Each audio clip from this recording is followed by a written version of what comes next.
अमरावती विमानतळाचं मुख्यमंत्री देवेंद्र फडणवीस यांच्या हस्ते आज लोकार्पण करण्यात आलं।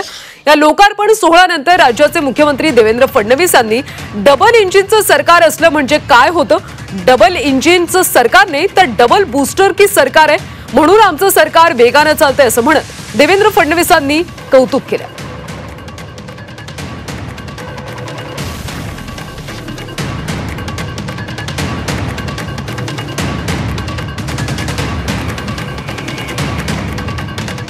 मंत्री महोदयांनी या ठिकाणी सांगितलं की डबल इंजिनचं सरकार असलं म्हणजे काय होतं।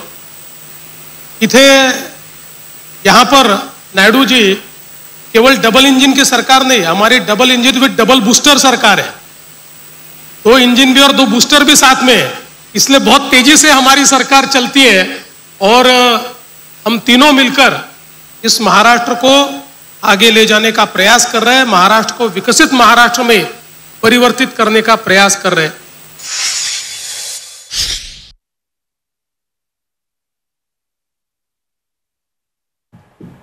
तर यामध्ये फडणवीसांनी मोठ्या घोषणा केल्यात। अमरावतीमध्ये आता पायलट ट्रेनिंग स्कूल सुरू केले जाणार आहे। दरवर्षी 180 पायलट अमरावतीत तयार होणार आहेत।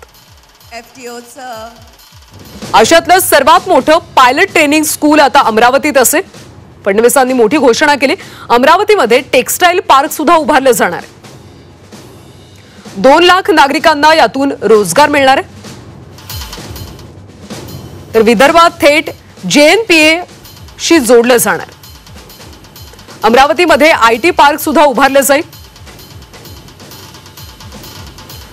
विमानतळाच्या विस्ताराचं काम हाती घेतलं जाणार। विदर्भ आता कायमचा दुष्काळ मुक्त होईल असं फडणवीसांनी म्हटलंय। नदी जोड प्रकल्पाने विदर्भाचा विकास होणार असं फडणवीस म्हणाले। आणि फ्लॅग